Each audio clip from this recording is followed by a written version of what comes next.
Assalamualaikum warahmatullahi wabarakatuh. Perkenalkan,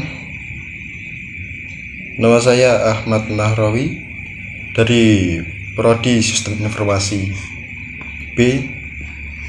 Di sini saya akan mempresentasikan atau menjelaskan tentang teknologi canggih di bidang konstruksi.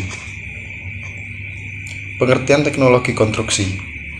Teknologi konstruksi merupakan suatu teknologi yang digunakan dan disesuaikan dengan apa yang diinginkan atau dipergunakan, terutama untuk bidang sarana dan prasarana.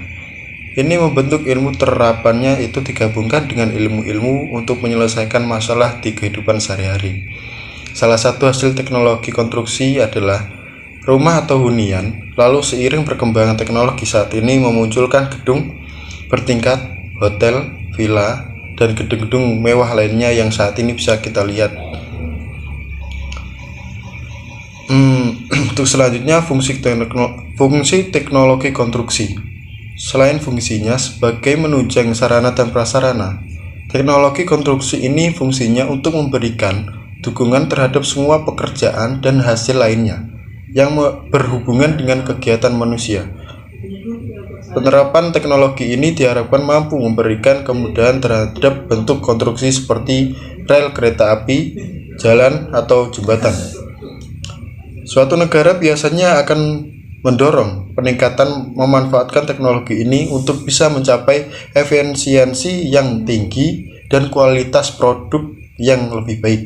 Salah satu prinsip dasar dari teknologi konstruksi ini menerapkan Building Information Modeling atau BIM, atau yang dikenal dengan teknologi konstruksi berbasis industri. Perkembangan teknologi konstruksi.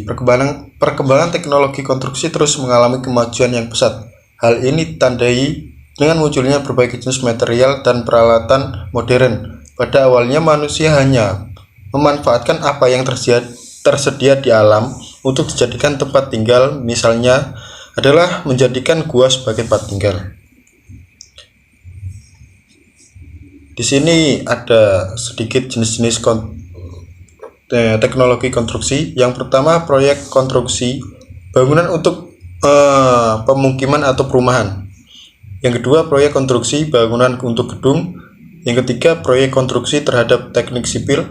Yang keempat, proyek konstruksi untuk bangunan industri. Proyek konstruksi bangunan untuk pemukiman atau perumahan. Proyek-proyek pembangunan seperti tempat tinggal, hotel, apartemen, villa merupakan proyek dari konstruksi yang melibatkan teknologi. Kegiatan pembangunan ini bisa dilakukan dengan dua cara, yaitu massal dan pribadi. Nah, dalam pengerjaannya, proyek pembangunan atau perumahan memerlukan perencanaan wilayah yang cukup matang karena berkaitan dengan penyediaan fasilitas, juga jaringan infrastruktur meliputi air bersih, listrik, dan masih banyak lagi. Proyek konstruksi bangunan untuk gedung. Konstruksi bangunan atau gedung menjadi jenis pekerjaan proyek yang saat ini banyak dikerjakan karena fokusnya lebih menekankan kepada pertimbangan konstruksi. Pertimbangan terhadap teknologi ini sifatnya praktis dan juga pertimbangan pada peraturan bangunan setempat. Proyek konstruksi terhadap teknik sipil. Jenis proyek yang satu ini disebut juga heavy engineering construction, yang biasanya pemilik dari proyek ini merupakan pemerintah, baik itu pemerintah pusat di tingkat nasional atau pemerintah daerah di kabupaten atau kota. Dalam pengerjaannya, proyek teknologi konstruksi ini meliputi elemen desain, keuangan, juga pertimbangan hukum yang menjadi poin penting dalam pertimbangan. Lalu yang penting lagi adalah jika proyek ini sifatnya tidak mengambil keuntungan yang banyak atau non-profit karena lebih mengutamakan kepentingan rakyat. Nah, untuk proyek ini biasanya lebih ke proses penambahan infrastruktur terhadap lingkungan. Beberapa contoh dari jenis proyek ini adalah jalur kereta api, pertambangan, bendungan, dan lainnya. Proyek konstruksi untuk bangunan industri. Nah, untuk jenis proyek yang satu ini proyek konstruksi dengan proyek konstruksi bangunan industri membutuhkan keahlian khusus terutama di bidang perencanaan yang menyangkut desain atau konstruksinya. Proyek ini masuk ke bagian relatif lebih kecil dibandingkan instruksi konstruksi, namun komponennya sangat penting dalam mengembangkan bangunan industri. Biasanya yang menjadi leader dari proyek ini adalah perusahaan minyak atau farmasi atau kimia. Dan untuk kesimpulan dari isi ini tadi, intinya teknologi konstruksi ini sangat diperlukan dalam perencanaan dan pembangunan sarana dan prasarana.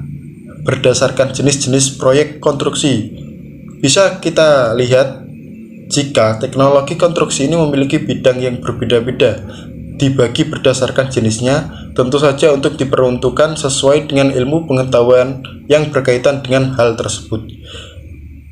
Dalam proses melakukan pembangunan ini, tentu saja membutuhkan perencanaan baik itu secara desain maupun alokasi biaya terlebih untuk peralatan yang dibutuhkan saat pembangunan. Nah, agar bisa mengelola budget dengan baik, maka perusahaan harus bisa mencatat dengan baik dan rapi alur kas masuk dan keluar yang terjadi pada setiap transaksi. Nah, mungkin hanya itu yang saya bisa sampaikan, kurang lebihnya saya mohon maaf. Saya akhiri. Wassalamualaikum warahmatullahi wabarakatuh.